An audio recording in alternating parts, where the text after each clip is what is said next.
Hey guys, it's Tim and this is Pro Wrestling Unlimited. Why is my microphone so low? Hold on.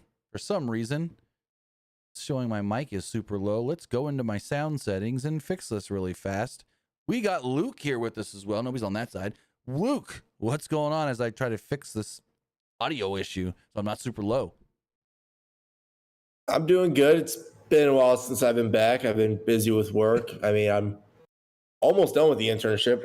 We're done with the baseball season, but we have to do like another tournament in beginning of August. So almost done with that, which is a little sad. I mean, one of my coworkers is moving to Kansas City for his new job, so I had to help him move out the other day. Which congrats to him, really, and hopefully, down the line, we work together in other projects and whatnot. I'm gonna be honest with you guys, the production world it's a small world. You really meet a lot of people in that field, and you're also doing a lot of projects together. Whoa, what just happened? Hold on, my notes closed. When I was doing all that, I accidentally closed my notes. I had to reopen them. When you're in sports production, you're really meeting a lot of people, and you're like, hey, you ever worked with this guy or so and so over there? Yeah, we work together all the time. It's a small world out there. Right. It really is. But other than that, talk about Raw. I thought Raw was just okay. I really didn't think it was anything special. And I feel like it could have been a better show just to wrap up the go home for SummerSlam, which is this weekend, correct? Yep. Saturday and Sunday. And they're doing, why do we need 3 hours of pre-show? I know they did that last year for SummerSlam as well. Why do we need 3 hours of pre-show on both nights when we only have 6 matches each night? It's not like we have a bunch more matches than normal. It's the same amount that we had at the Night of Champions show. So, I don't know. Yeah, I don't know either. I'll put it on, have it in the background while I'm working on other things, and then once the show starts, we'll pay attention. Because it's not like we get pre-show matches. We don't get pre-show matches, so it's what are you doing? I don't know. I don't know. Just to cut you off right there, we do have a super chat and a $5 super chat from Jack Dawson. Thank you very much. He says, keep up the good work, Tim. Raw was good as a go-home show with the Judgment Day retaining their titles. Who should be the next challengers? I'll let you answer this one first. So as far as next challengers for the tag titles, I mean, the easy answer would be New Day, but I don't like the new wacky New Day. I don't. Because that would be the easy answer. Just be like, oh, New Day. But I don't like what they're doing with the New Day, you know? But I'm looking at the Raw roster. Go for it. Why look at the Raw roster here? That's a tough one. What if it was Braun Breaker and Bronson Reed? That wouldn't be a bad idea. But I don't know if they want them as a legit tag team or they want them to go be a team together but go for singles belts or something. But I'm looking here. I mean, you got the Creed brothers. What did I miss up here? Yeah, you got the Creed brothers. I want to know where the hell Otis has been. Looking at Tozawa here. Where the hell's Otis been? Is he injured? We haven't heard nothing. I have no clue. But we know Dragunov. Where the heck has he been? He was injured, but I don't know if he should be back at any time, you would think. Oh, that just refreshed weird. But I mean, LWO, they just got their shot and they lost. I mean, I guess the only team on here that makes any sense would be the New Day or the Creeds. They're just stacking up the SmackDown roster so much where they're not giving Raw anybody. War Raiders, yeah. There you go. There's your next. I totally forgot about them. So did I until I saw Ivar right here. I was like, oh, wait, hey, War Raiders. They were champs earlier this year. Where the hell is... Hold on. Ivar. ABCD. E. Why is Where the heck is Austin? No. Where the heck has Austin Theory been? Austin Theory's apparently injured, maybe. I don't know. That's what Grayson Waller said. But where's Eric? Eric's not on the roster. What the shit? Look, he should be right here. El Grande Americano. Dragon Lee. Finn Balor. Hold on. Let's go to all roster. What the shit? All current superstars. Let's go to E. Why is Eric not listed on the roster? Oh, there he is. There he is. If you click into him, it says Raw. That's weird. But as you see here, I don't know if you've noticed, they've made a change to the roster page in the layout. So maybe it didn't fully get migrated correctly. So when you click just Raw, he's not there. Dang, Andre Chase just is not even wearing his Chase U stuff anymore. He just has the plain T-shirt. Well, so when they broke up Chase U, they made him like a depressed character that didn't do his hair and didn't care about his look. And they need to update it because they brought Chase U back with new people. So they just haven't updated his deal. Yeah, that's weird that it doesn't have the Eric on here. That was scaring me for a second. I'm like, hold on. But no, he's there. It just didn't migrate him over when they, because it used to be where they would stagger it and then there'd be like a picture of like a cool moment. Then they'd stagger a couple more. And then the other side, there's a picture of a cool moment. But yeah, I would guess War Raiders if I had to pick a team. Oh, we also have another super chat from Falcon Fighter. It says, is Luke going to WrestleDream? That is a good question. I've been getting this question a lot lately, ever since like AEW announced that they're going to have WrestleDream in St. Louis in October. Right now, it's still 50-50 because the thing about me, like I think I have some like work dates coming up in October, so I just don't know if I would be able to go to WrestleDream. And plus, I also did go to like 3 wrestling shows this past year. NXT in St. Louis, the Royal Rumble, and Backlash. So it's like, do I need to go to another one this year? True. And WrestleTix was saying, I saw something today. It's set up for a lot smaller than last year's show. Last year's show did like 8,000. This one's a lot less. Let me see. WrestleTix. See if I can find it. They had something on it this morning I thought I saw. Right now, the show is set up for only, and this is for a pay-per-view. Keep in mind. Scroll here. Oh, where's that? Oh, that's for the show in Dublin. SmackDown in Dublin. WrestleDream is set up. Current setup, 3,812. In the, I'm going to butcher this name. How do you say the arena? Chaffetz? Chaffetz? Chaffetz. Gotcha. It's a French name. Chaffetz. Anyways, last year they did 8,045. And in the same building in 2024, in April for the Dynasty show, which is in the same building, they did 6,619. Now they're going back to that same building and doing half, basically, 3,812. There's 1,500 seats. As of this morning, there were 1,500 tickets remaining. Yeah, that's for those of you who don't know what Chaffetz Arena is, that's where St. Louis University is. Gotcha. But yeah, it's weird. They do a pay-per-view there last year, and they did 6,619. Go back this year, and they're doing half. A little more than half.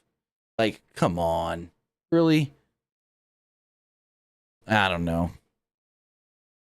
I mean, I also don't even know what the card would look like, because I know the last WrestleDream, it was that fatal 4-way for the AEW World Title. It was Mox, Jay White, Hangman, and somebody else, Orange Cassidy. We're not going to know for a while because they got to get through Forbidden Door first at the end of August, and this show is October 18th. I remember that one WrestleDream show. They had Adam Copeland debut at the end of it, and it was the main event was Darby versus Christian Cage for the TNT belt. Because they did those two. The last two were in Seattle, the Seattle area. Now they're moving it for who knows why. I don't know. But with all of that, I want to say thank you for joining us here. Twitch.tv/PWU Unlimited, YouTube.com/Pro Wrestling Unlimited, and podcast services all around the globe like Stitcher, Spotify, Google Pod, Apple Pod, Anchor, iHeartRadio, and so much more. Remember, if you are watching live on Twitch, you can help us out a couple of different ways. You can either help us out by hitting that donate button down below or by donating Twitch bits in the live chat. Also, remember, you can help us out by subscribing to the channel one of 2 different ways. You can either subscribe with a tiered subscription, or you can subscribe with Amazon Prime. Because remember, if you have Amazon Prime, then you have Prime Gaming. Prime Gaming gives you a lot of cool things like free games, free stuff for games, and you always get 1 free subscription to any Twitch channel you want to subscribe to throughout the month. And I'd greatly appreciate it if you did right here for Wrestling Unlimited. Also, remember, help us out over on YouTube. Help us out over there by hitting the subscribe button. That way you know we post new videos. That way you know when we go live. And that way you know we post to the community tab. Also, remember, if you want to help us out in another way, you can become a channel member by hitting the join button. You get by hitting the join button and becoming a channel member, you get a badge next to your name, emotes and emojis that you can use in the live chat in the comments section, and you get access to our graphics packages and our graphics tutorials. Also, remember, if you want to get your comment, question, or concern read live on the air, you can do so by donating a super chat in the live chat. And finally, head over to the Epic Games Store. Head over to the Epic Games Store and buy something. Whether you're buying a new game, whether you're buying an old game, whether you're claiming a free game, or getting something in Fortnite, Rocket League, or Fall Guys, use this code right here, PW Unlimited at checkout, and you will be supporting us at no extra cost. We did have some people over the weekend. I believe maybe it was for, they doesn't tell us what you've purchased, but we had a couple people over the weekend use it for Fortnite. It just tells us what game. And maybe you guys got the Fantastic Four stuff. I don't know, but that did help us out. So we really do appreciate that. So yeah, whether you're on your PlayStation, your Xbox, your Switch, your phone, your tablet, your computer, your Amazon Fire Stick playing Fortnite, go buy something from the store and use this creator code PWU NLIMITED for all Epic Games and Epic Game Store purchases. Also, one final thing, I teased something this morning. I did make a tease this morning, so let's pull up the image here. Thought I had it ready, but it for some reason closed itself out. But I teased something this morning. We're bringing something back. Next Monday, August 4th, 2025, every Monday, every Friday, roughly around noon Central Time, we're coming back with the wrestling wrap-up, ladies and gentlemen. I'm going to do 30 to 40 minutes. Sometimes it might go longer. Sometimes it might go shorter, depending on how much news we got. But we're doing the twice-a-week podcast where we can talk more freeform on the news. This is going to be a show that's going to be mostly driven by you guys and your super chats and your bit donations. You guys come up with the topics. We'll have topics for sure to talk about on each episode. But if there's stuff you want us to talk about, donate them super chats, donate them Twitch bits, and let us know what you want to hear. There's some, big news coming in pro wrestling that you're interested in and we hadn't talked about it yet. And you're like, hey, why haven't you talked about this? Ask us about it. Let us know. We want this to be a fan-driven show. You guys dictate what we talk about. And I want to bring on guests. So if there's any other content creators that you would like us to work with on this show, as far as bringing on and getting their insight, let me know. Let them know. I'm going to make a post about this after this video. I'll probably just post the clip here that I'm talking about this.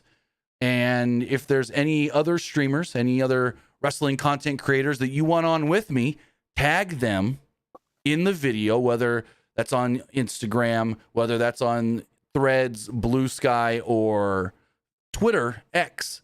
Tag them in the comments and say, hey, I'd love to see you on PW Unlimited's Wrestling Wrap-Up, and we'll see what we can work out. I want to get more people on here and not just be me and Luke. Maybe I got Nick coming on every so often. Maybe we'll see. But get different voices, different, ears and whatnot, and different opinions on different things in the world of professional wrestling. And maybe not every episode would be a news episode. Maybe one Monday we do heavy news, but a Friday is more of a, hey, let's talk about this thing from the past, or what's your opinions on this specific topic. And that's why I want different people on to be with me as co-hosts and so forth as well. So I think it should be a really fun thing that I want to restart and do a little different than I did last time.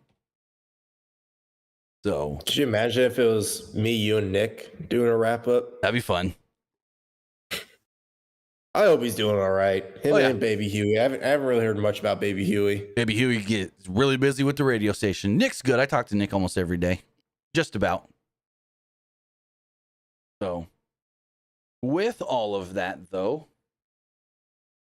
we got a Raw to talk about. Raw opens up, and there's another salute and tribute to Hulk Hogan. This time, Hogan's son, Nick Hogan, was there. TMZ actually broke the story earlier in the day that he was going to be there. Eric Bischoff was there. Bischoff said he would have liked to be at SmackDown on Friday, but couldn't make it with the last-minute thing. Yeah. Excuse me.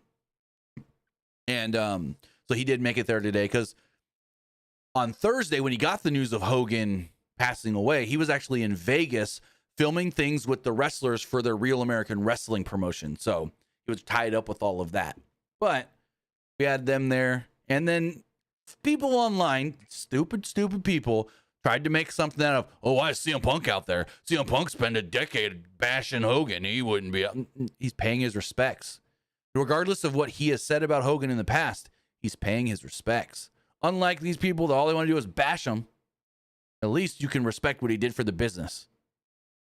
So, Falcon Fighter says, Luke, what are your thoughts on Hogan passing? We haven't heard from you yet. I heard from me on Friday. I mean, I was shocked when I heard about Hogan's death. I know a lot of people never liked Hogan as the person, but he did a lot for the wrestling community. He really did. Wrestling probably wouldn't be as big as it is today if it wasn't for Hulk Hogan. Now, you can interpret that in a couple of different ways. So it's wrestling would not be as big today as it is without Vince McMahon. You can't dispute that. Without Vince going national and then going global, wrestling would not be what it is today. Now, if Hogan wasn't his guy, yes, there is an argument that if it was Piper, if it was Savage, if it was, I don't know, Ric Flair, it may not have got to the heights that it did. But Ultimate Warrior. If Ultimate Warrior, if he cared. Warrior, I don't think was around yet in wrestling before Mania 1, But I'm just saying, yes, wrestling could still be big without Hogan, but I think Hogan helped bring it. We needed Vince. No ifs, ands, or buts about it. No matter how bad of a shithead Vince was, we needed Vince because Vince's vision of going national and then going global is what got wrestling to what it is today. No denying that. But with Hogan, and yes, Hogan and Vince together, match made in heaven. And the big question is, would that have worked as well if it was a Piper, a Savage, or maybe he got Ric Flair to come over from the NWA and it was Ric Flair? We don't know, but we do know that it worked out tremendously with Hogan. And I think if Hogan brought it up to here, somebody else may have only got it to here. I think it was Hogan's charisma and Hogan's just TV presence that really, really worked. But speaking of Ric Flair was on the Ariel Helwani show, and Ariel Helwani asked him, hey, was there ever a time when Vince tried to get you to come over before you did in 91, 92? He's like, yeah, Vince first tried to get me to come to WWF in 1986. He wanted him to fight Macho at that SummerSlam. And Rick was like, I'm a little too loyal to the Horsemen. We're doing great things here. I can't leave them. And that's why he didn't leave in 1986 for the WWF. How things would have been different if Ric Flair came over in 1986 instead of 91, 92. Crazy. Crazy different. Right? Because I never knew that one, but yeah, they played tribute to Hogan again, just like they did on Friday, so no shocker there. Then Jey Uso comes out, and I go, oh, we're getting the Jey Uso Braun Breaker match pretty quickly. Okay. Fun. But it wasn't. I'm like, really? He's just out here to talk? And he really didn't even say anything. He was about to run it back, the running back, which is getting so stupid and annoying. Heyman then comes out. And he was out there to disrespect the main event Jey Uso, I guess you would say, who was, in fact, in tonight's main event. Did they let us know? Heyman wanted to talk about family. Heyman was about to enter the ring. But after seeing the look on Jay's face, he kind of scampered back to the aisle. Heyman couldn't believe Jay accepted Roman's invitation to partner with him at SummerSlam. Heyman knew that Jay loved his family, but he told him that the family would always let him down. Heyman informed Jay that Santa Claus wasn't the one who left presents. His mother lied. The crowd booed. So Heyman said that their mothers all lied too, except, well, for the Jewish ones. Then he said Rikishi may have told Jay that he wanted him to be more iconic than him, but his father lied as well. When Reigns named the next in line for the tribal chief, he picked Solo, not Jay. How can you trust this man that didn't even think you were next in line, that you were good enough to lead the family? He said that didn't work out well either. Look what happened there. Now you want to team with him? Now you want to put your trust back in him? Reigns was always lying to you as well. Heyman said, simply to Jay, I love you. I loved you. And you're like family to me. Heyman then yelled, yeet, and dropped the mic. Jay responded, was just saying more of, family sticks together. Everybody in my family, I can trust them for the most part. Bloodline runs deep into my veins. And yeah, Jay then said, Heyman screwed Reigns at WrestleMania, while his boys screwed him out of the world title shot.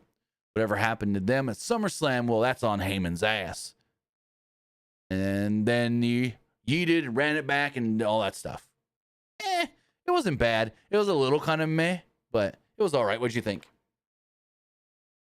It was just something just to like open up Raw, kind of, which technically I know Hogan's tribute was the actual opener, but like, yeah, if you get, what I mean. Mm-hmm. Yeah, they did. I think the Hogan thing went like 10 minutes, and then they went to a break, and then they come back and do the Jay stuff.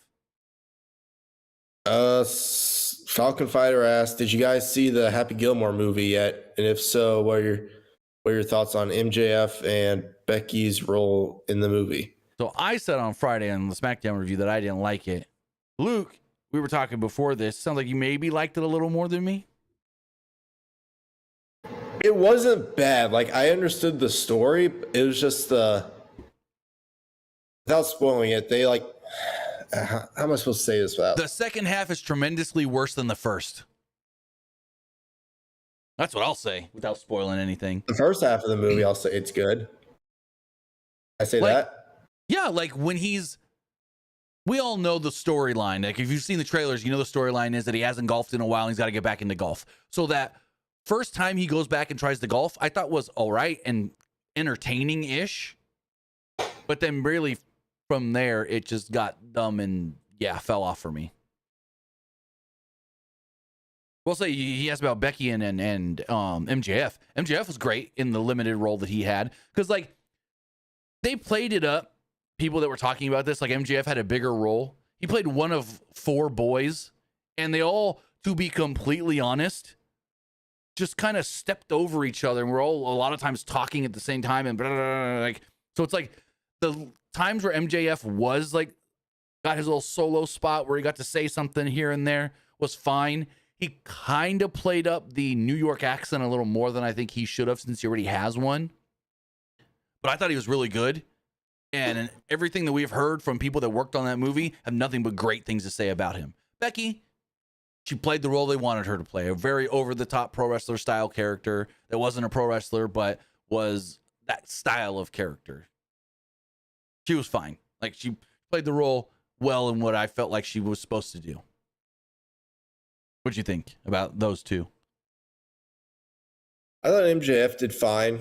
I mean, I felt like he didn't really talk much on his own. I mean, I do agree. Like, all the kids kind of just talked over each other during that whole movie. Because a lot of it was just, and then this is not a spoiler, but a lot of it was just the 4 boys always felt like they were one, moving together and doing things at the same time and always in the same spot. They never were, none of the sons were ever like separated or doing anything on there. It's always all the boys together at all times.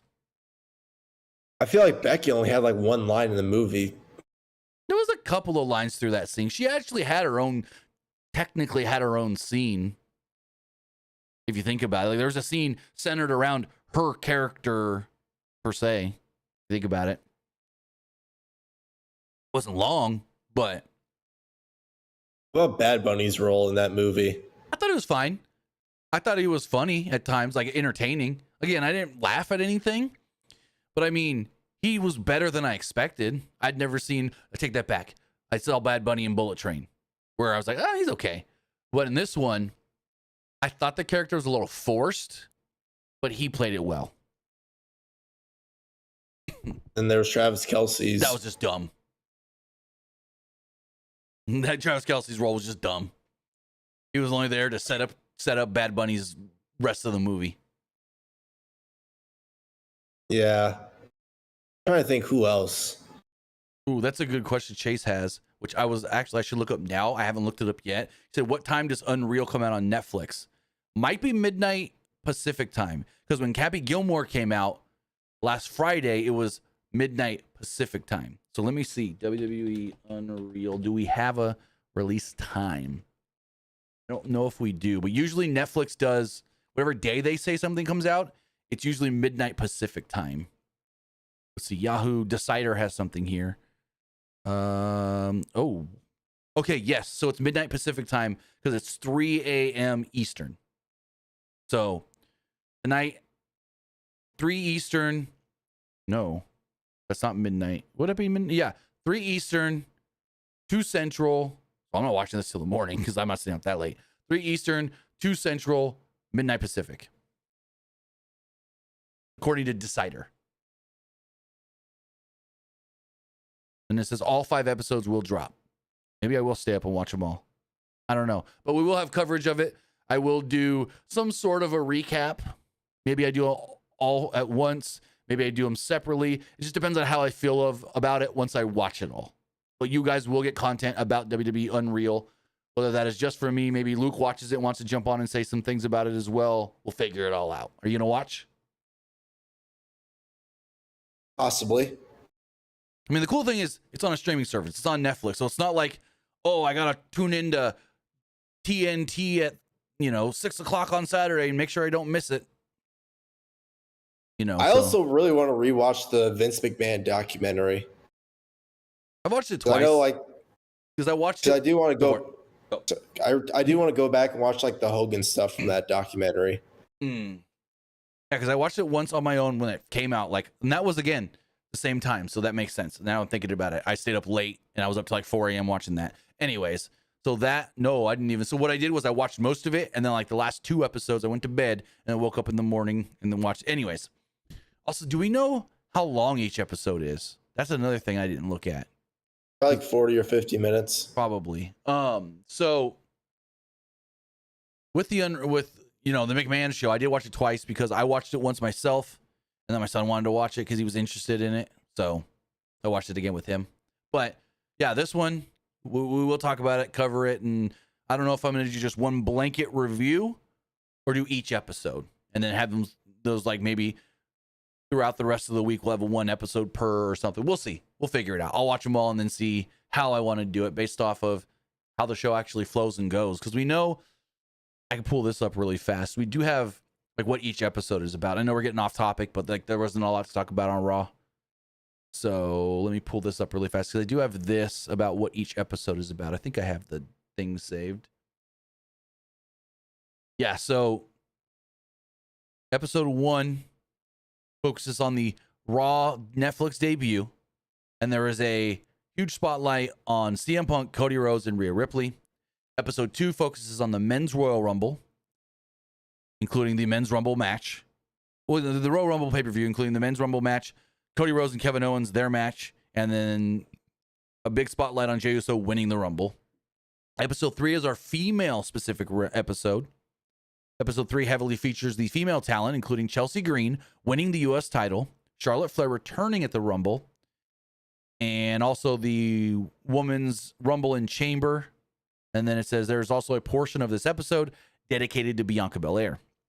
Episode 4, that's The Rock's episode, because that's all about John Cena's heel turn. And John Cena, that's the episode about John Cena's retirement tour, John Cena's heel turn, and that's the only episode we hear Nick Khan speak.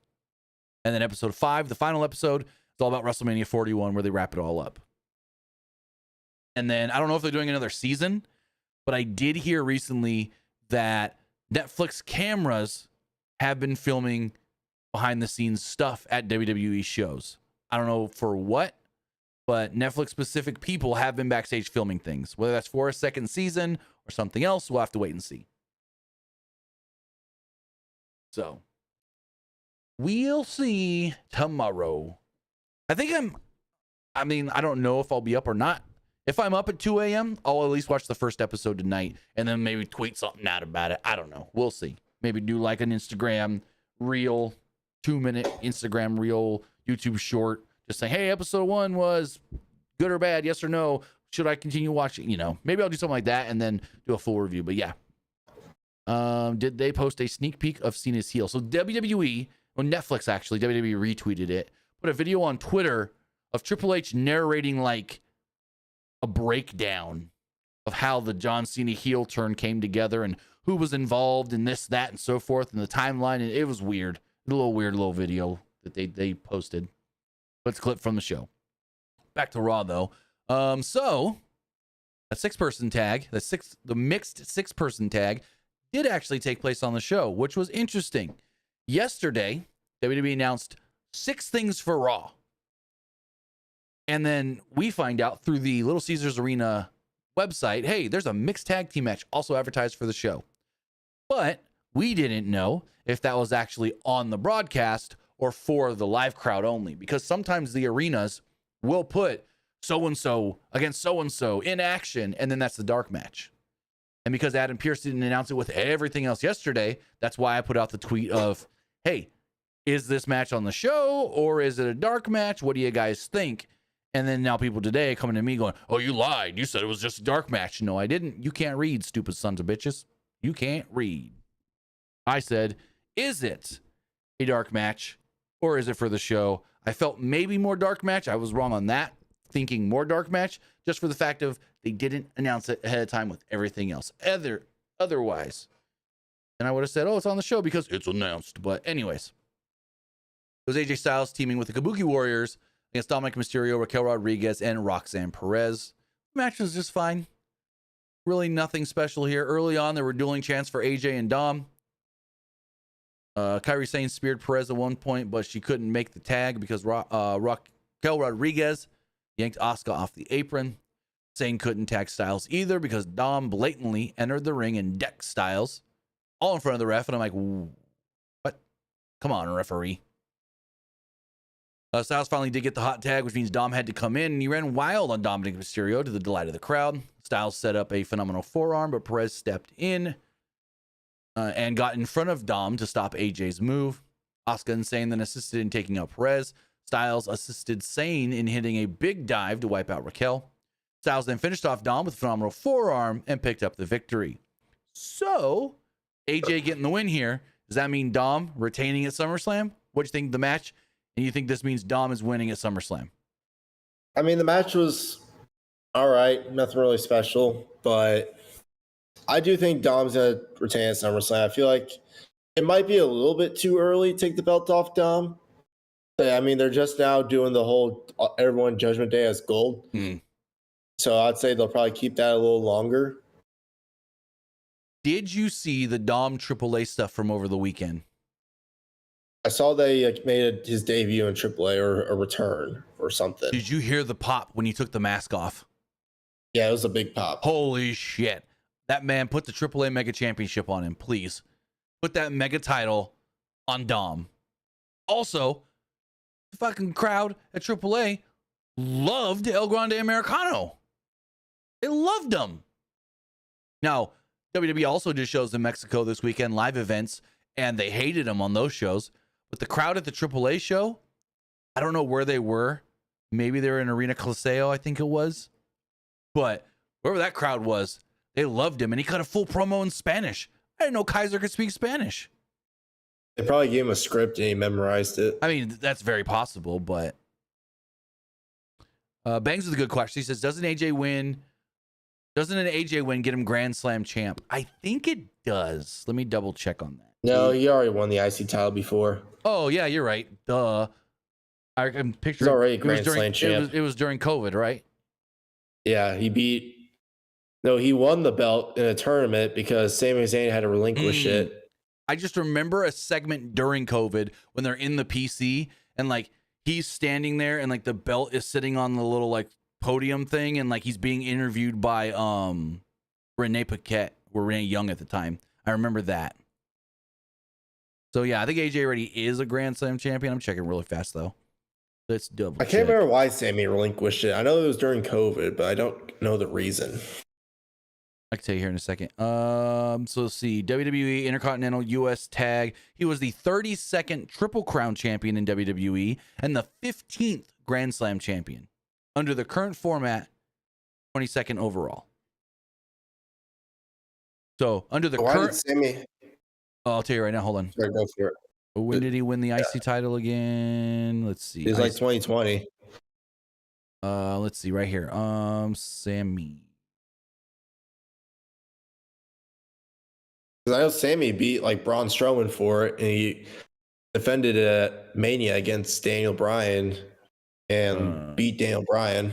That's when they had Cesaro and Shinsuke Nakamura with like Sami all the time. I am not seeing. Let's see. No, it's the U.S. title. Before losing this, Styles. Where is? Let's see. Here we go. After a brief hiatus, Styles returned on May 4th, episode of Raw, winning a gauntlet match for a spot in the Money in the Bank ladder match. They failed to win the cash-in, win the thing. Styles was then traded to the brand, traded to SmackDown, and announced as a participant in the Intercontinental Championship tournament. He defeated Shinsuke Nakamura in the first week. Yes, yeah, this doesn't say why they had to do the tournament. Oh, here we go. Nope, that's not it. Let's see. They said it was, I think he was unable to defend it due to circumstances related to COVID-19 pandemic. I think it's just he didn't want to come in for the because of COVID, but hold on, let's see if I can find. I might have it here. It's 2008 tournament. 2020. Let's go. 2020. It's 2021. Come on. Because Wikipedia has a breakdown of like every WWF tournament. Here we go. On May 12th, 2020, the Intercontinental Championship was declared vacant after champion Sami Zayn elected to refrain from competing during COVID-19. So he dropped the belt so he didn't have to come to the PC, which is, hey, perfectly fine. There's nothing wrong with that. He didn't want to travel because of COVID. They weren't going to make him, but they said if you're not going to do it, you're going to drop the belt. So that's what it was. Yeah. Yeah, because I remember like they had the belt on the podium and like Renee was there talking about it and Daniel Bryan was in the ring and AJ was there. I remember that. I could picture that in the PC right now. Yeah, it came down to AJ Styles versus Daniel Bryan in a 38-minute match on the June 8th, 2020 SmackDown. Crazy. Interesting. But moving forward, Jackie Redmond congratulated Sheamus on his big win over Rusev last week. Put a Big E by saying it was an example of big meaty man slapping meat. That got a good laugh out of the crowd. Speaking of Big E, Sheamus's interview with was interrupted by Grayson Waller and the New Day. Waller talked tough and said that the greatest tag team of all time is back. And I'm like, what the fuck are they doing here? The New Day are just wackier than wacky and dumb, and I can't stand. And now they got Grayson Waller as their young boy, I guess you would say. An argument between the two led to the two having a match.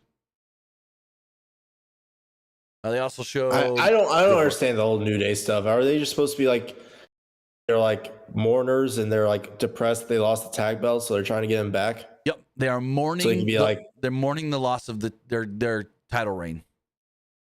That's stupid. Detroit Lions running back. I'm gonna butcher his name. Jameer Gibbs. There you go.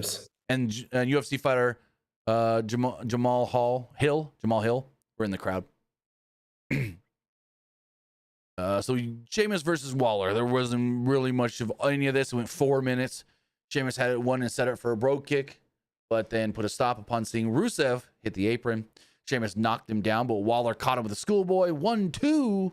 Didn't get it. Sheamus then popped up, hit the brogue kick, and pinned him 1-2-3.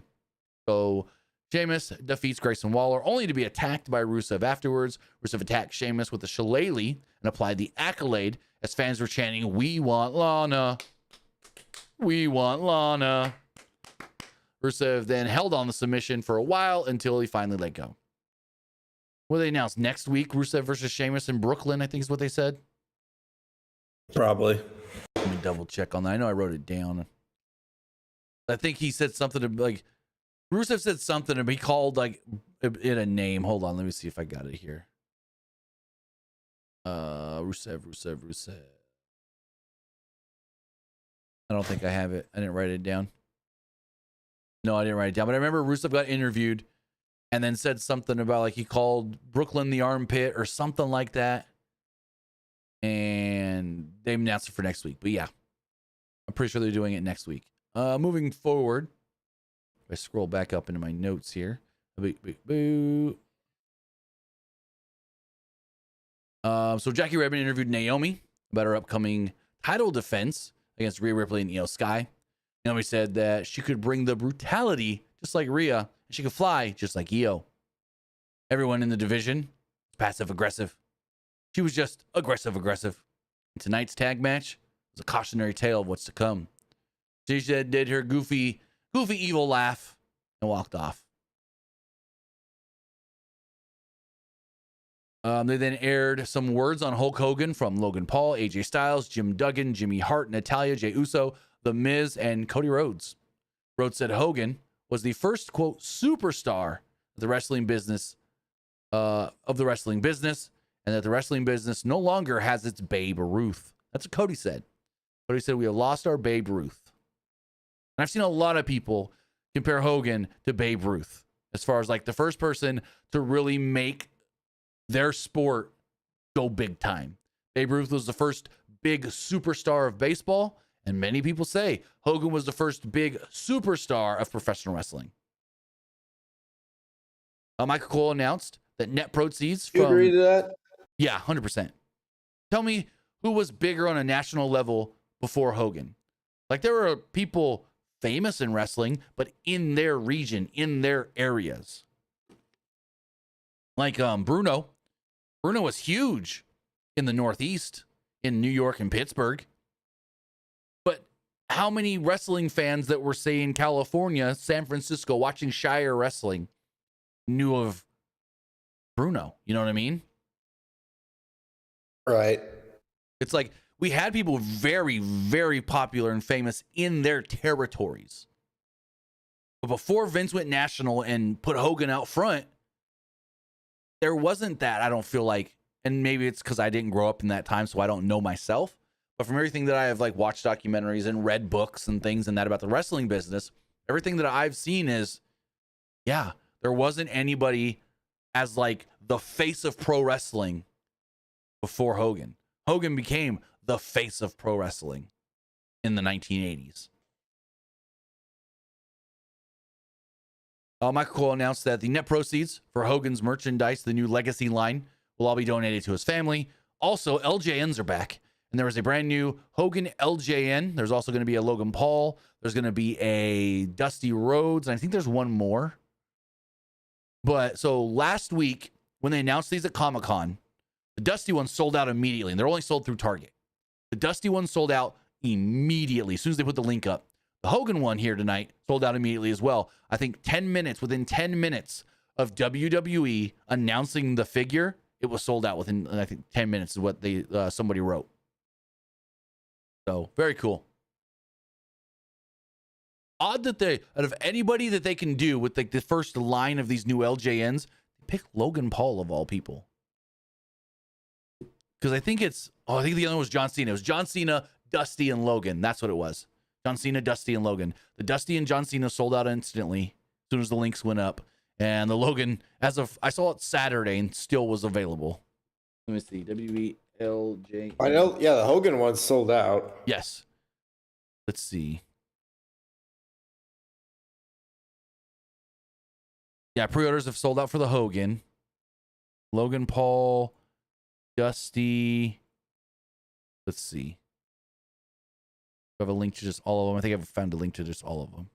I mean, they look cool. They're LJNs.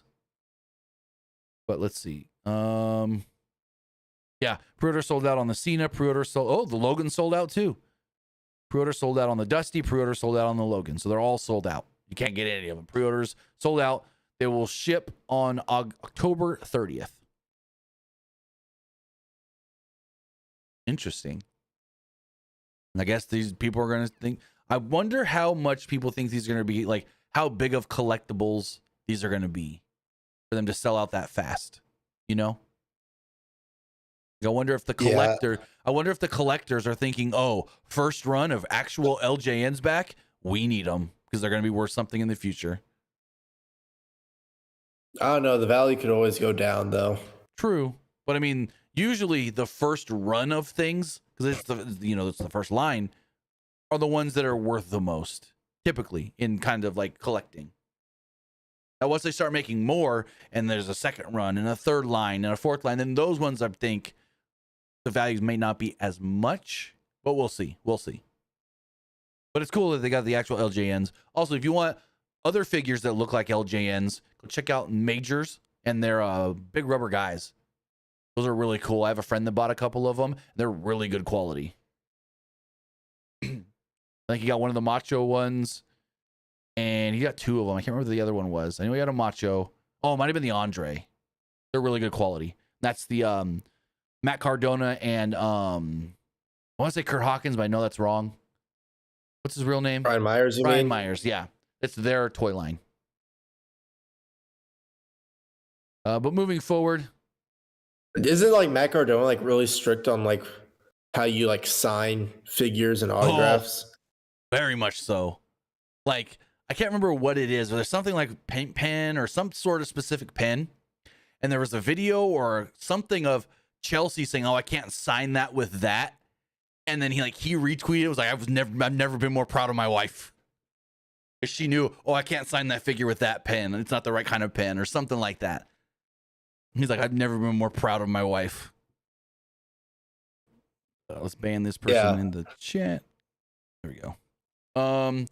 Yeah, Michael Cole announced all proceeds for Hogan's merchandise will go to his family. You see the Michael Cole interview today about him talking about watching baseball during Raw? The what interview? Michael Cole did an interview today, right? Or at least it got posted today. And he literally said that he gets made fun of by like Pat McAfee and others because he'll watch every Mets game. He does not miss a Mets game. He watches from inning 1 to inning 9. And if it's a Mets game on during Raw, he puts his phone on the announce desk and has his phone with the game on during Raw. He does not miss a Mets game. That's crazy. He's like, cameras never caught it. They've never seen me actually get excited and go a little crazy when Soto hits a home run. Did you see the Chad Gable interview at a baseball game? Yeah, they referenced it on Raw. When El Grande came out, and Michael Cole goes, "Hey, you know Chad Gable revealed that he was the original El Grande all along?" Yeah, they referenced it on Raw. I had a match at WrestleMania. He's like, yeah, I had a match at WrestleMania. Mm-hmm. Did you hear Corey Graves try to cover up for him? What did he say? So Michael Cole referenced all of that. And then Corey Graves goes, you know, I'm a real journalist, Cole, so I reached out to Master Gable. And what he told me was he was out in the hot sun all day yesterday. And he wasn't really drinking enough, so maybe he was a little dehydrated. And he got his dates a little mixed up. That's all it was. He didn't say he was Grande Americano. He just got his dates mixed up on his matches. I'm like, yeah, okay, Mike. Okay, Corey Graves. I wonder how they're gonna do this. Are they gonna have like Chad Gable come back as El Grande, like in front of Ludwig? We're gonna get all three of them. There's a third one now. There's Chad Grande Americano, Amerikaiser, and now Pete. It's a Pete. I don't know if it's Pete Dunne or Pete Williams, but I think it's one of them. I think it's either Pete Dunne or Petey Williams. We'll get to it here in a moment. We're almost there. I think it could be Petey Williams or Pete Dunne. I mean, Pete Dunne did cut his hair short recently, so we wouldn't see the hair coming out the back of the mask or anything. Anyways, we're in the back with Heyman.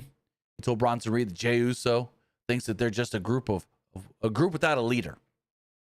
Braun Breaker steps in and said that they've had a leader, and he's the leader. Breaker told Reed to take out Jey, hit him with a tsunami.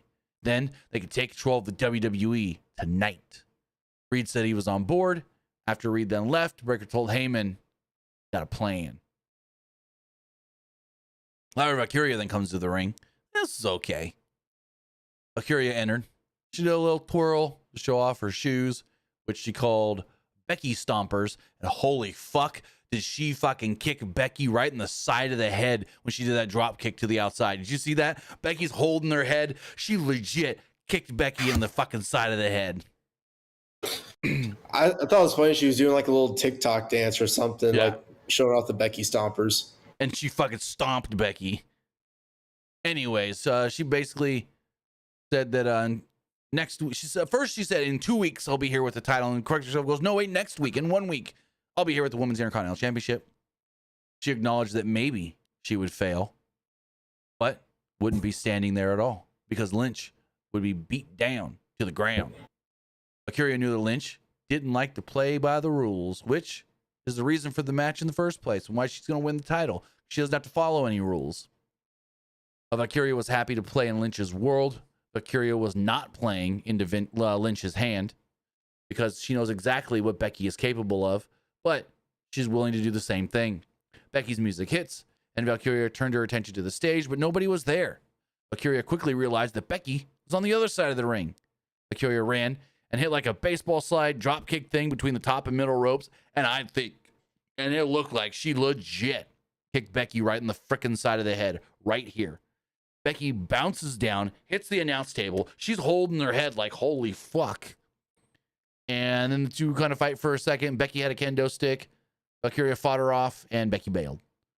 But yeah, I think she took them big-ass platform shoes and legit, I could be wrong, but look like she legit kicked Becky right in the side of the head. What did you think of all this? I thought it was kind of cool. I mean, I didn't really understand like why it took Becky so long to get in the ring, or like why she was taunting outside to give Lyra some time to like. It was weird that Becky had, and I don't have anything here to pretend to be like a kendo stick. Let's say this water bottle's a kendo stick, right? Becky was just standing there like this for like a minute, it felt like, right? It's like she was just standing there with the stick in her hand. And then all of a sudden, Lyra comes in and wow. Unless Becky forgot to go in there, then Lyra's like, all right, I'll just go make the first move then. Unless it was Lyra and didn't realize, oh crap, Becky's already here. Because she was looking up at the stage. So maybe Becky was waiting on Lyra and Lyra took too long, missed her cue. We don't know. Maybe. Banks says, what do you call an El Grande faction? That's an interesting one. If they just put them all in one group. Yeah. I don't know. I feel like the Creeds are kind of distancing themselves from El Grande now. Well, now, because they know it's not Chad, and they've said it already. They've already said, that's not Chad Gable. So I think that's why. Because they know it's not their El Grande Americano. They're like, yeah, it's Ludwig Kaiser. Well, Sami Zayn did a sit-down interview with Corey Graves. Zayn wanted to be done with Karrion Kross so he can move on to achieving his ultimate goal, becoming a world champion. Kross and Scarlett interrupted, though. Kross took Corey Graves' seat. Kross sat across from Sami Zayn and said he had every intention of attacking him with this steel rod in his hand. But instead, he knows that he wants Sami to make it to SummerSlam. He doesn't want Sami to have any excuses because when he beats Sami at SummerSlam, all you gotta say is, Kross told the truth, and then I'll go away. I'll be done with you forever. That's all we gotta do, Sami. Just say, I told the truth when I beat you at SummerSlam. Zayn said that he wasn't sure what Kross really wanted. You fucking just told him, though. He said if Kross did win, Zayn was willing to say whatever to get this over with. But Zayn wanted Kross to know he was wrong about Sami. And maybe Kross was wrong about himself as well. Sami said that he would beat Kross at SummerSlam and wanted to hear Kross say he was wrong. So we'll see where this all does lead to. I think Sami wins. They're 1-1. I think Sami wins. Who do you got? Sami or Kross at SummerSlam? Probably Sami. Well, the reason why I say Sami is because Kross and Scarlett haven't been offered new deals yet.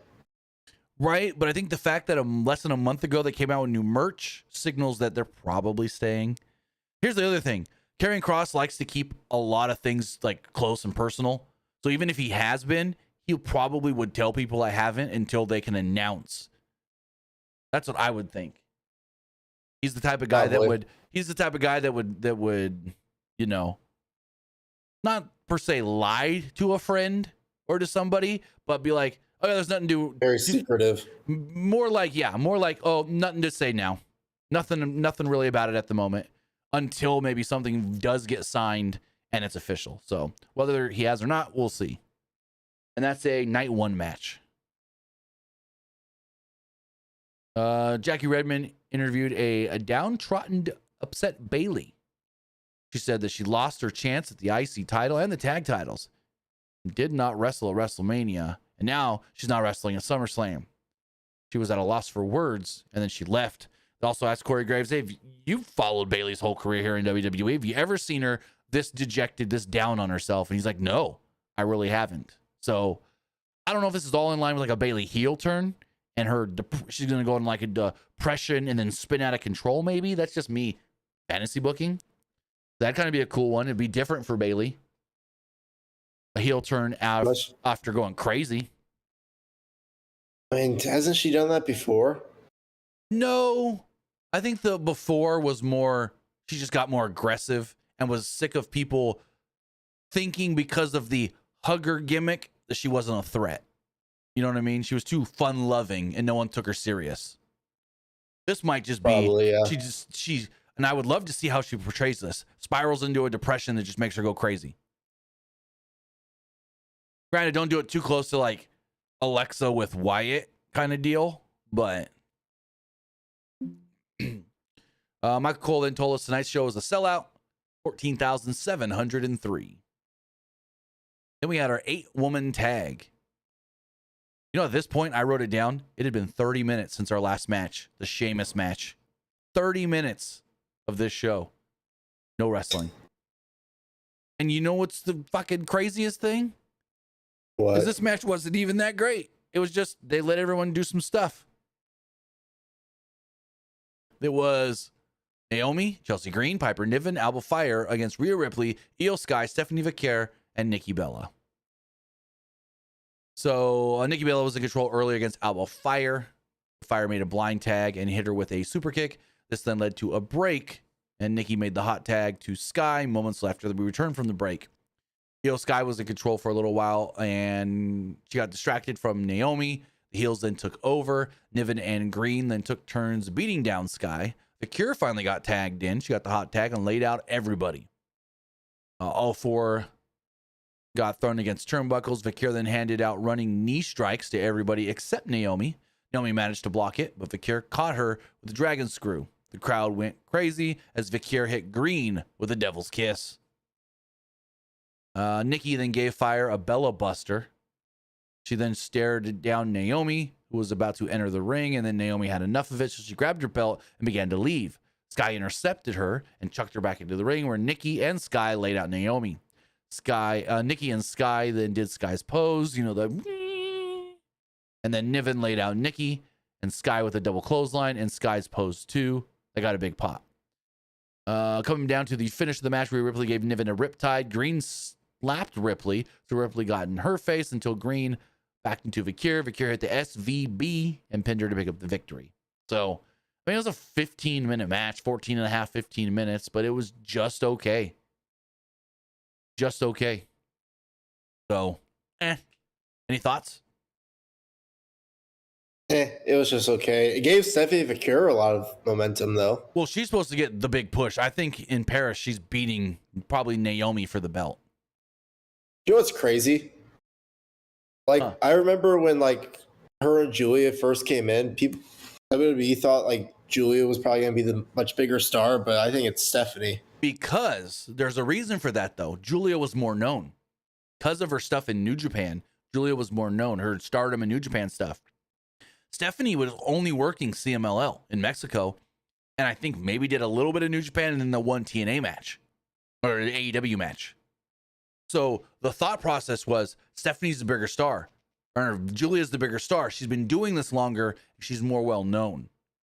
But Stephanie Vaquer, did you see the video of Stephanie and her boyfriend, what's his name, Miles Bourne at the airport yesterday? No. You can legit see them trying to run to get somewhere. They're trying to get on the elevator and somewhere. And all these guys just keep stopping. Hey, can I get a picture? Can I get a picture? Can you sign this? And she's not telling them no. She's like, yeah, sure. And then there's one part where they're walking. She stops, takes a picture of the guy, and then she literally runs to try and catch the elevator. And then they got to stand there and wait for the elevator. And yeah, they were getting mobbed. Also, hey, shout out to Solo and the MFTs. They played security for Tiffany Stratton. Literally, Tiffany was walking through the airport. Solo was in front, and the other guys were all around her like security, so no one can get to Tiffany. It was fucking great. There was another video of people stalking Lyra Valkyria, throwing 4 of the same stuff in her face to sign. Huh? I didn't see that one. There was one of that. There was one of NXT wrestlers where people were stopping some NXT wrestlers to get a picture. Yeah, because WWE was in Mexico all weekend, and yeah, the Stephanie one was just guys, you can tell she's in a hurry. Let her be. But the solo one with his guys and Tiffany, I mean, it was awesome to see. Like, they played security for Tiffany Stratton. Solo led the way. And they made they were all like 2 feet off of Tiffany, and they had like a bubble around her. Like, you ain't getting to her. It was great to see. Find this. Oh, I'm seeing it now. That was the tag I sent it to you. Yeah, no. I see it now. I think they got JC Mateo as like the front one. Then was it JC? Solo, I thought it was it JC? So Solo's like right in front of Tiffany. Yeah, in the gray. Yeah. Okay, we'll pull up the video if anyone hasn't seen it. Let me pull it up. They have a bunch of. No, it's actually a bunch of security though. It's all the MFT guys. It's all of Solo's guys. But they also have other like security people around them as well. Did they? I just realized the Solo. They have a dude in front of Solo being security. Here, I'm gonna pull it up right here. Pull it up on the screen.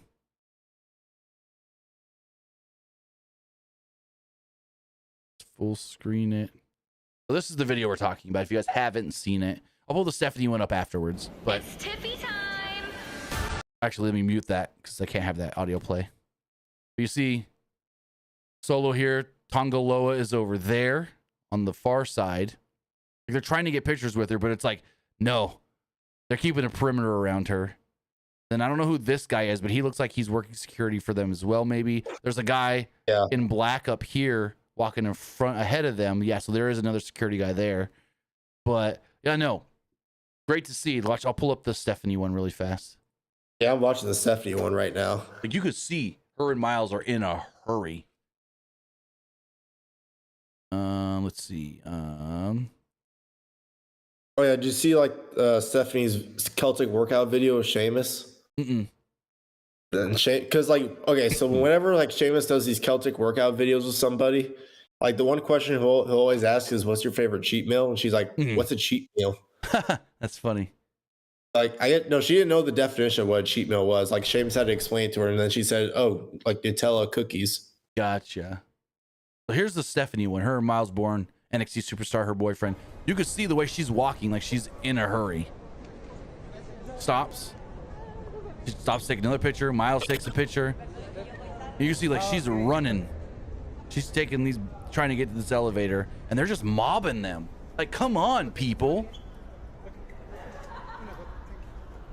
I'm pretty sure like if they shove autographs in your stuff to sign, like WWE kind of just told them like, don't sign it. Well, I don't think it's WWE told them not to.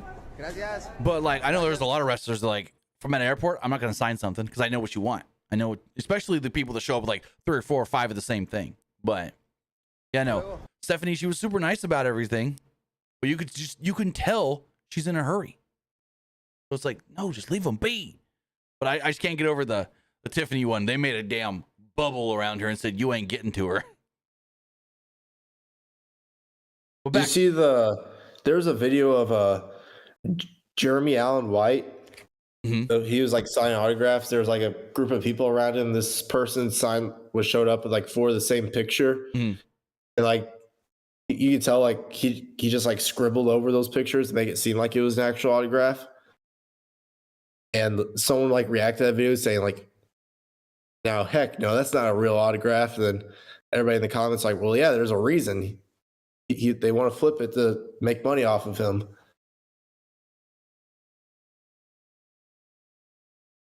One second, I was responding to a dumbass on Twitter. I had someone go, so what about that dark match we saw on Raw tonight? I was like, hey, what about it? I asked if it was on the show or a dark match. Maybe you should learn to read. Like, people can't read. Like, oh, let me go back to this tweet really fast. Now it's bugging me because now I'm getting more people tweeting at me about it and like bullshit. Hold on. I tweeted yesterday. Tomorrow's Raw. Let me pull this up on the screen since we're talking about it. I posted this graphic that I made with this tweet. Tomorrow's Raw takes place from the Little Caesars Arena in Detroit, and the arena is advertising a 6-person mixed tag match. The match would see the Judgment Day taking on the team of AJ Styles, the Kabuki Warriors. It's unclear if it's a dark match or for the broadcast. Where am I saying that it's a dark match? I'm asking, hey, is it a dark match? Is it on the show? We didn't know because literally less than an hour before we realized this was on the website for the arena, Adam Pearce had announced 6 fucking things for the show. So if this, in theory, you think, oh, maybe that's not going to be on the show. But I never once said, it's a dark match for sure. So, yeah. Never once said it was a dark match for sure. All I asked was, hey, it's unclear. Is it a dark match or is it on the broadcast? And it was, as we talked about earlier. Anyways. Getting close to the end of this Raw here. Judgment Day, we're not in a good mood backstage as their earlier lost. But Finn Balor's like, hey, cheer up. We're going to keep our tag titles. Basically is all he was. And then Perez handed Dom a new Nintendo Switch. It suggested he played WWE 2K25, which was already good luck with that. Which was already on the screen behind him on the PS5. What do you mean, good luck with that? Wasn't there like people complaining on Twitter about like WWE 2K being on Nintendo 5 saying it was jank? Like 2K18 on the Switch or something like that? Like an old one. But apparently it plays fine. The new one plays fine on the new Switch. Because the new Switch is way better than the original Switch. Okay, I was about to say. Yeah. I know there's like one like glitch that like people have been pointing out on Twitter that I do want to like talk about. For 2K25? Yeah. Go for it. So apparently so whenever you're like downloading or uploading a like create a wrestler, like, and that wrestler has like tattoos, sometimes when you upload it, like the tattoos will just glitch off for some reason. I don't know why, but someone did tweet about it. I can't remember who, but when they put them in the match, that wrestler in a match, like their tattoos will just disappear. So now they have to like re-download the wrestler just to like have their tattoos stay on. That's interesting. I didn't know about that. And I don't know about it like that deep because like I don't really create many wrestlers or anything because I'm not really that great at creating a wrestler. Like, don't have me create a wrestler for you. No. Like, you're gonna get the most generic design and a moveset where like every move is a finisher. Like back in the day, I used to really get into create a wrestler, but now the whole upload the face scan and add the face perfectly here. I'm like, oh, I can't do that shit. I've tried. That takes 7 hours. Yeah, no. To do. No. You know how long it takes to like create like an actual like wrestler with doing like a face scan and everything? It takes a while. And like the moveset, along with the entrance and the pyro. Well, I used to know all the different websites to go on, and they would just give you the formula. Hey, you want to make AJ Styles? Use this hair and use this, teeth, but then adjust them to this, and then you want the moveset, and here's all the moves. And I would I'd have them all from the websites and stuff. Like, yeah. Like, people would go in. It was crazy.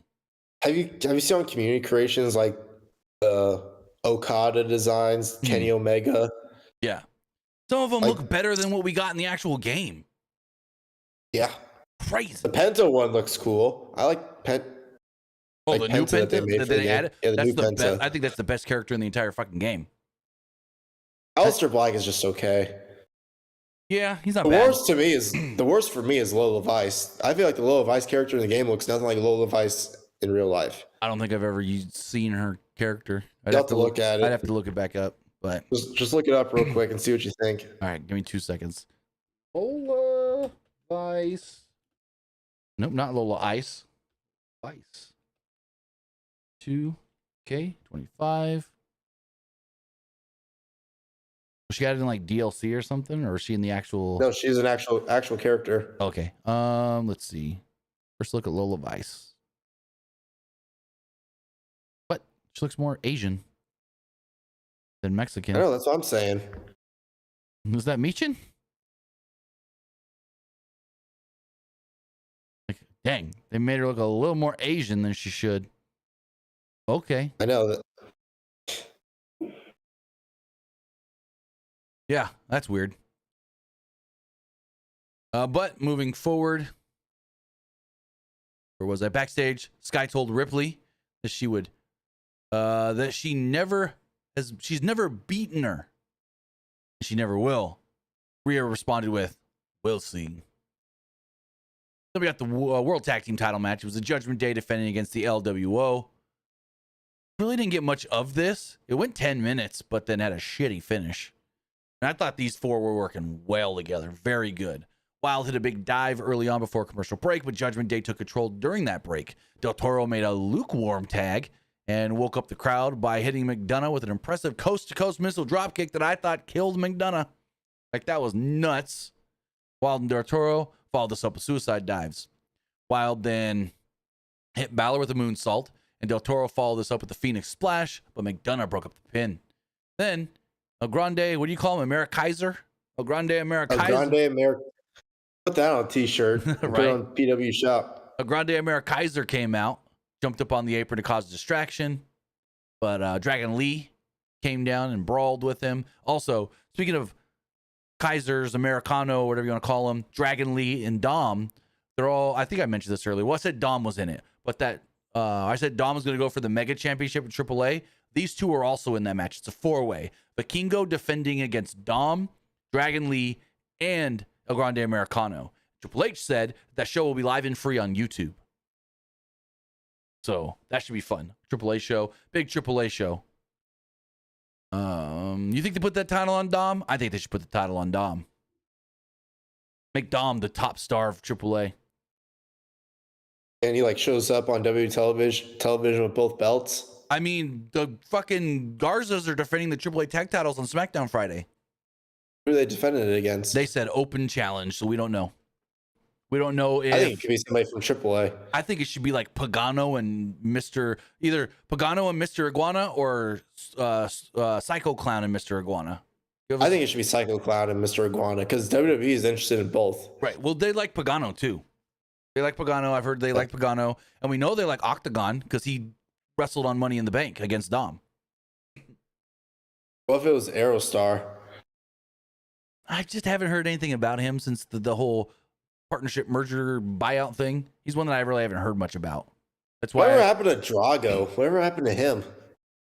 You remember Drago? Yeah, he was dating Tessa Blanchard at one point, and now I haven't heard anything No, of that's him. Daga. I meant Drago. Oh, that's not the same guy? Never mind. Then no, I don't know. Never mind. You never heard of him from Lucha Underground? No, I know he did AAA stuff. I know of Drago. I could picture his face from TNA. He's in TNA stuff, I believe. He did it. He was like really known in Lucha Underground. He was yeah, I know exactly who this is. Yep. Under mind control. He was under mind control of the Reptile Tribe, and Aerostar was trying to like set him free. Let's see. I'll tell you exactly what he's still doing. Wait, really? Okay, hold on. His IMDb or his Wikipedia says he hasn't wrestled in forever. Matches. If this is the right guy, says he hasn't had a match since 2023. Show. No, this ain't the right guy. I'm looking at the Wikipedia or the cage match. It doesn't show me pictures. Hold on, let me just type in Drago.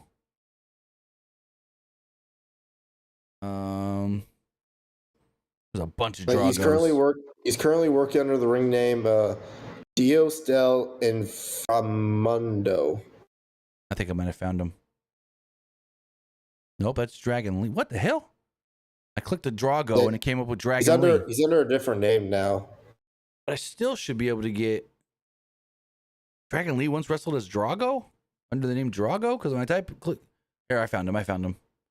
Dios del Inframundo. Yeah. He had his last match a month ago. Not working AAA. I don't know what he does now. I think he just does random shows now. It looks like Mexican indies. Yeah, just a bunch of indies in Mexico. One place he worked for was called Big Lucha Speed Fest. Hey, he wrestled Aerostar last year for, I'm going to butcher this, Promoquinos Dueverid. Probably said that way wrong. Anyways. Yeah, I don't think he's part of AAA anymore. It doesn't look like, at least. Ooh, this is big. What happened? I'm gonna send this to you. Send it on. We're gonna send it to Twitter. I saw this on Instagram. Pete Dunne. Pete Dunne might have tweeted it. Something from Pete Dunne. He's not It Grande. was like 12 minutes ago. All right, hold on. Pete Dunne. Oh, him and Gresham? Yep. Pete Dunne versus Jonathan Gresham this weekend at Bloodsport. Ooh, that'll be a hell of a match. He said back to work, probably. Interesting. Yeah, and his hair's short again. Oh, yeah, he cut his hair not too long ago. Interesting. Now the big question is, we'll get to here in a second, is he this new Kaiser? So, as far as his matches go, or is he the new Grande? Because the Grande Americano's here, Dragon League gets him, he fights him off. Del Toro goes for a small package, gets a 2. Del Toro super kicked Balor and kicked McDonough off the apron. Wild took out McDonough with a crazy flip dive. And then another masked man jumps the rail, jumps over the barricade. But this guy, instead of being predominantly in red like the normal El Grande Americano, this guy is more in white and blue. We don't know who it is. And Corey Graves is like, El Grande Americano's back out here. And Cole's like, that's not the same guy. He's a foot shorter. And so I'm going to pull up the image of him. Let me see. Why can't I find it all of a sudden? Who do we think this is? Who do we think this is? Like, this is really all we got. This is the best looking shot that we got. Is it Pete Dunne or is it Petey Williams? Can I actually hold on? Let me do this so I can zoom in more on it.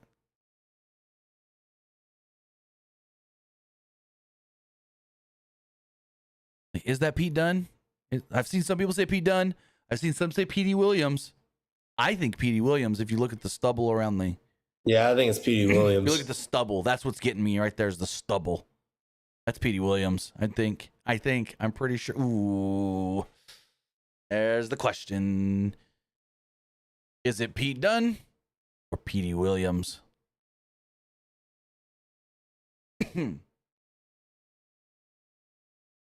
So, as we get back to here. Why did my notes just close? Give me 2 seconds to reopen those. Boom, boom, boom. There we go.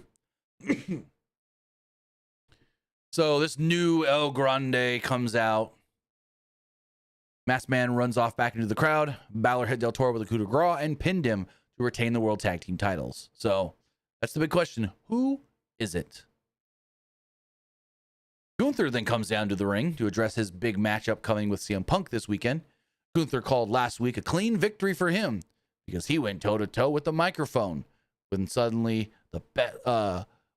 supposedly the best talker in the world, CM Punk.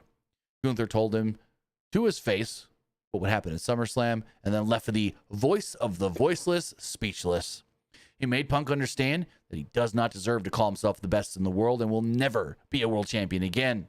Most of all, he made Punk shut the hell up. Punk then came out to a huge reaction from the crowd. Punk said that he wasn't speechless last week. He was dumbfounded. Not by what Gunther said, however. While standing across the ring from someone and he went to say stupid and then stopped himself as great as you, it dawned on me that, he said, it dawned on me, quote, I need to be world champion. I need to be the world heavyweight champion.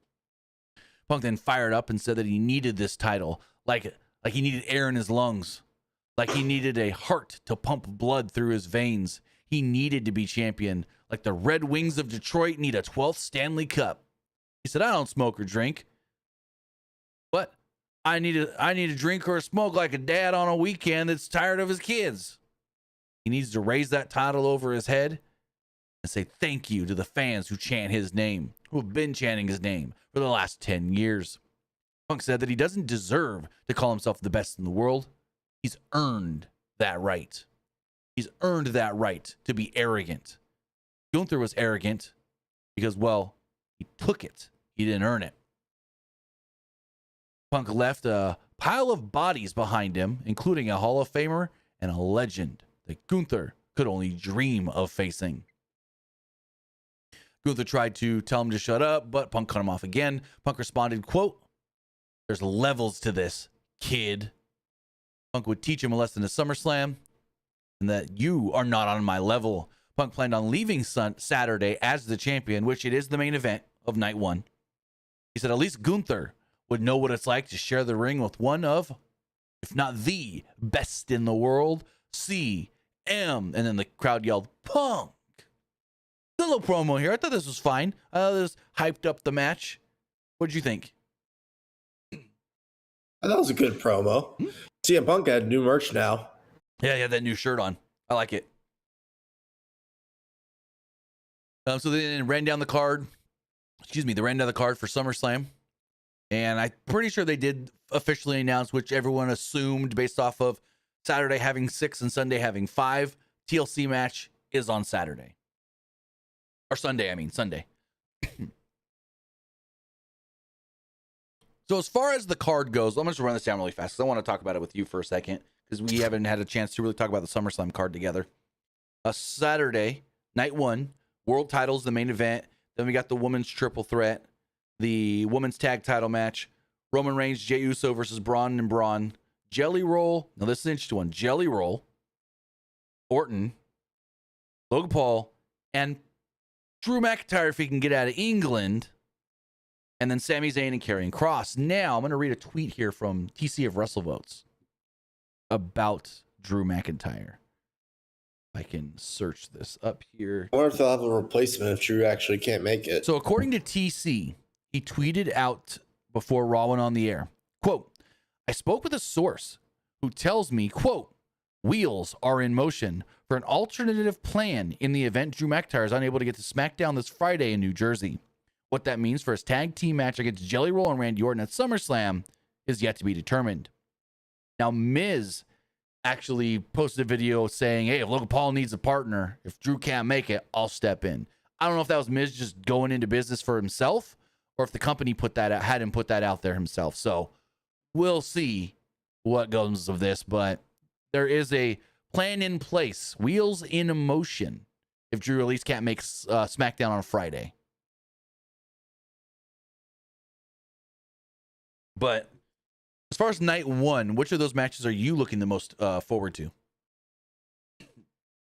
The Punk and Gunther match should be pretty good. Mm-hmm.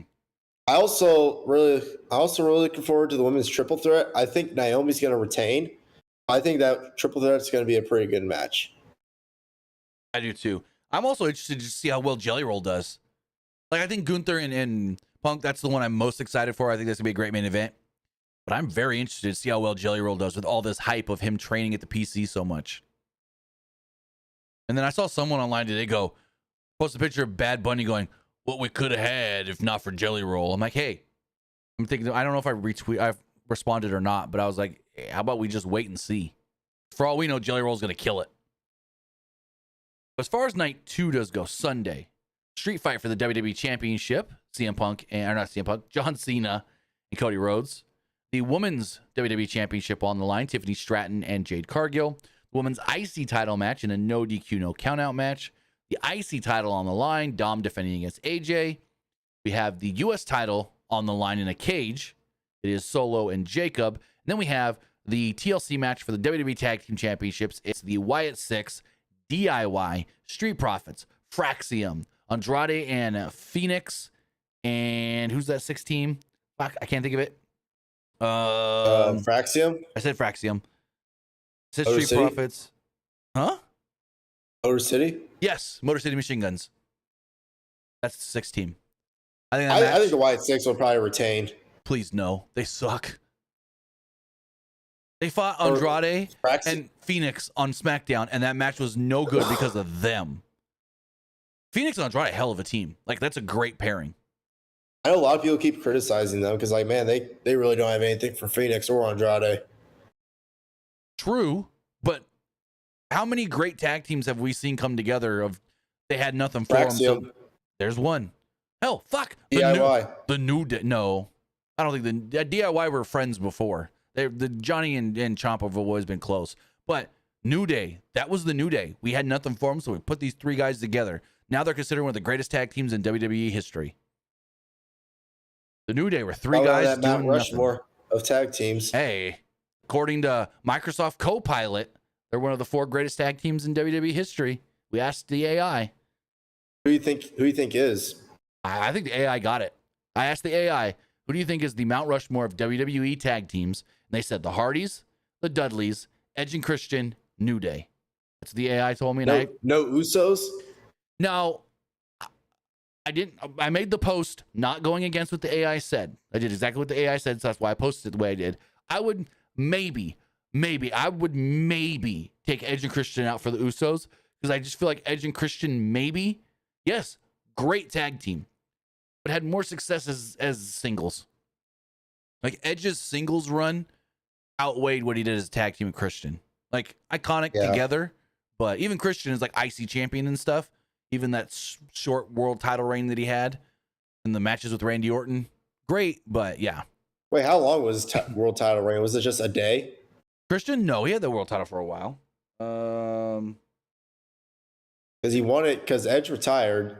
He won the world title. He had it for a while because him and Randy feuded over it for a couple months, I want to say. Didn't he turn heel as world champion? Let's see. That's TNA. No, hold on. He only held it for 2 days? No, that ain't right. This says he only held it for 2 days. Christian defeated Alberto Del Rio for the title on May 6, 2011, but lost it back to Randy Orton on May 8th, 2011. I could swear he was the champion through that whole feud. I guess he wasn't. Well, he probably ended up turning heel or something. Granted, that was the 8-9 month span I didn't watch because I was in Iraq. Well, I kind of watched, but didn't get to watch every week because I was in Iraq in the summer of late spring to early fall of 2011. I was in Iraq, and we kind of did get wrestling, but it was hard to try and watch, especially with our work schedules. But yeah, maybe that's why I don't remember it as fondly. Because now thinking about it, May 26, 2011, I had just got to Iraq about maybe 3 weeks before that.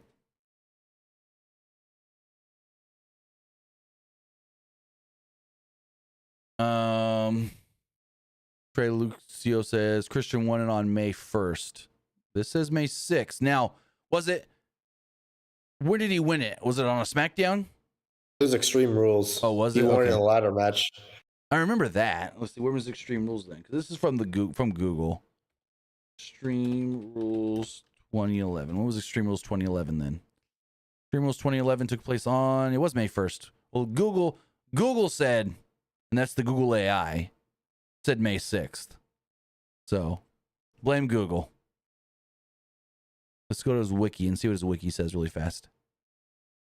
His wiki says... was drafted to SmackDown. That's 2010. Yeah, this is May 1st. Okay, so the Google got it wrong. But they ran down the card. As far as night 2, though, what are you looking forward to? Probably the street fight, because I know that one's people are like, who actually wins that? But I think Cena probably retains. I do too. You think maybe Cena retains because Cody's got to leave right after to go film Street Fighter if he's actually in this movie?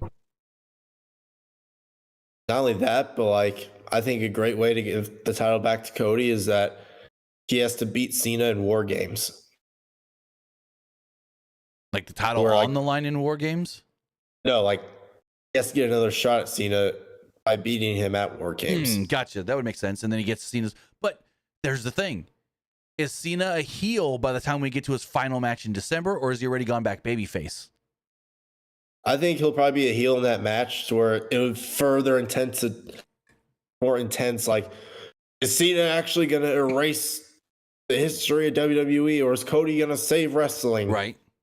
Bring Cody it down to the wire. Then maybe at the end, Cena does the appreciation to Cody, or a sign of respect. I can see that. It's going to be interesting to see how they do that final match and where they do it. What kind of show is it? I could see them doing it on a Saturday night's main event to get as many eyeballs as possible. You put it on NBC and you see maybe if NBC can do it that match with no commercials or something. That's what I would try to do. Give them 30 minutes, commercial free on NBC if possible. You'd have to front load the first half of this show with a bunch of commercials, but I think if you want Cena, because that was the whole reason why they wanted Goldberg on Saturday Night's main event. Because like, hey, put Goldberg on here, not just because they wanted it to go up against All In, but hey, put Goldberg on a show that we know can get the most eyeballs being on broadcast television. So we'll see. Currently, the rumor is they don't know where they're going to do the Cena match yet because they're shopping it out and seeing what city's going to pay him the most for the show. They'll probably do it in Massachusetts, I assume. TD Garden makes the most sense. Yeah. If you're going off of what makes sense for Cena. But again, as we've seen with TKO, they'll go to the highest bidder. But unless for this one, they kind of just do like, what does Cena want? Yeah, I know the last report and rumor was shopping it around. But people in Detroit or in Boston think they're getting it because like that news report, they heard that they were getting it. So we'll see. As far as our main event does go, Jey Uso versus Bronson Reed. Reed fended off some early offense and had complete control. Literally, the moment they returned from the break, Jey avoided a senton and came back with a right hand super kick and a suicide dive. Braun Breaker sprinted out the aisle and speared Jey for the DQ. Like this went nothing. Maybe 2-3 minutes at best. Then Braun Breaker came down and speared him, and that was it. Crowd starts chanting for the OTC. The heels are beating up Jey in the ring when, well, out comes the OTC. Roman makes his way down to the ring. And Reigns knocked Breaker out of the ring, but couldn't get Reed up for a Samoan drop. Reigns then avoided a charge, and Reed went shoulder first into the post. Reigns then helped Jey to his feet. Jey super kicked Breaker off the apron, and Reigns gave Reed a Superman punch for his troubles. This is when things really started to break down, though. Reigns and Jey stepped out of the ring, and they both went to do running spears around the ring, kind of like Braun Breaker does, but they were cut off. Braun speared Roman. Corey Graves tried to play it up like he may have cracked the rib of Roman, and Bronson Reed knocked down with a big old body block to Jey, knocking him down. So they're fighting. Jey gets thrown back into the ring. Breaker spears Jey in the ring. Reed then followed this up with a tsunami.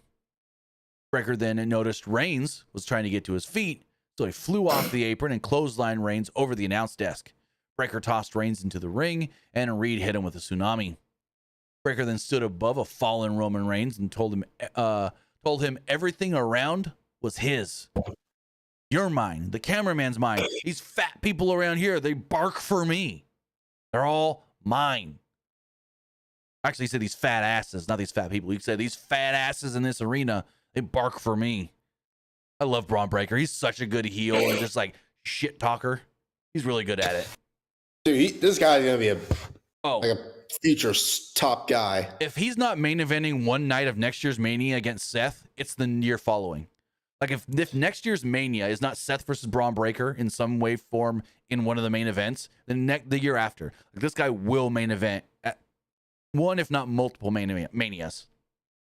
Well, the rumor is like in about a year, the plan is for like Braun to turn on Seth. Yeah. Because I think the plan is for Seth to get that world title and then eventually Breaker to turn on him. Seth goes babyface and then they fight, and I think that's where we get to Mania. And then maybe Paul turns on Seth and says like, this guy's better than you now? Probably. I'll go with a young stud. Young stud. So, anyways, Reigns and Jey found themselves thrown out of the ring and near the barricade over by the timekeeper's area. Braun Breaker notices this, head full of steam, spears them both at the same time through the barricade. Then in a funny little bit, Bronson Reed goes over and steals Roman's shoes. He said, these belong to me now. Was he going to sell them on eBay? I don't know. They get in the ring. They stood tall. Bronson had the shoes. Heyman's got the briefcase, and the show goes off the air. That was a good little beatdown segment, but it was a little too one-sided for my likings, basically telling us, oh, Roman ain't losing at the pay-per-view. Him and Jey are winning. What you think?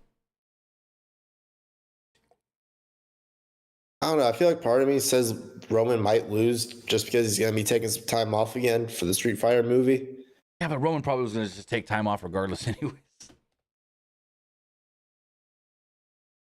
It's like, how often is Roman really around anyways? It's the never-ending cycle. Cena shit on Rock for never being around. Then Roman shit on Brock for never, and then Cena went away and started doing movies and stuff. Then Roman's shit on Brock for never being around. Now Roman's just always away. And it's similar too. Cena shit on Rock for going away to do movies. Cena went and did movies. Roman shit on Brock for taking a bunch of money and never showing up to work. Now Roman's taking a bunch of money and never showing up to work. It's all just a never-ending cycle. Wasn't there another rumor that like TKO was trying to like convince Roman to take less money because he's making too much? I think that got shut down and debunked. I don't think that was ever true. Yeah, I don't think that one was ever true. It just that was like a huge rumor for a little bit. I mean, it just sounds dumb if you think about it. Oh, they want him to take a 50% pay cut or something like that is what I read. Yeah. Let me see. Who did that come from? Roman Reigns.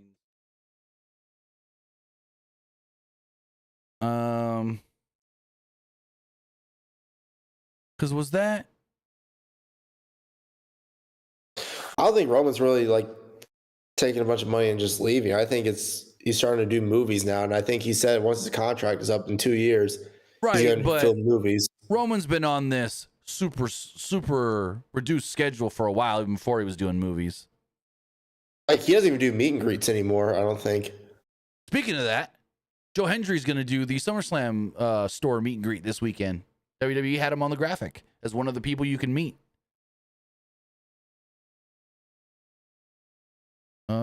This says it came from, that rumor came from, is this what I think it is? Hugo Saminovich said it to Lucha Libre Online that he's making $15 million and WWE TKO wants him to take a pay cut. First off, I don't think Roman's making $15 million a year for starters. That was like Jericho when he did his last Chris Van Vliet episode, was like, there's guys in WWE making 25 to 30 million a year, and that's because AEW, they don't want him to leave. Like, what? No one's making that money, Jericho. No one's making that money. But if you're watching live on Twitch, the poll is live. Go check that out as we check the other polls as well. Refresh all of these. Boom. Boom. And boom. As far as the Threads poll does go, 67% liked the show, 21% thought it was just all right, and 12% didn't like it. Looking at the Twitter X poll, 85% liked the show, 10% thought it was just all right, and 4% didn't like it. As far as the community poll does go, 78% liked the show, 14% thought it was just all right, and 8% didn't like it. Looking at the live YouTube poll, 81% liked the show, 14% thought it was just all right, and 5% didn't like it. Finally, looking over on Twitch, 67% liked the show, 33% thought it was just all right. With that, guys, that is going to wrap everything up. I want to say thank you for joining us here, twitch.tv/PW Unlimited, youtube.com/Pro Wrestling Unlimited, and podcast services all around the globe like Stitcher, Spotify, Google Pod, Apple Pod, Anchor, iHeartRadio, and so much more. But Luke, tell them where they can find you. You can find me over at Twitter X at Petke_21, and you can also find me over at Twitch at Young Grasshopper Luke. And I'll be back on a Wednesday for that big AEW Dynamite with the world title on the line.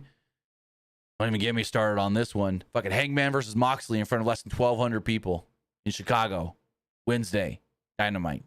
So with that, we'll be back on Wednesday. Then we'll be back on Friday, Saturday, Sunday, Monday. Because we got a lot of live wrestling this weekend. We got SummerSlam, we got SmackDown, we got Raw. So with that, we'll see you guys next time. Have a good one.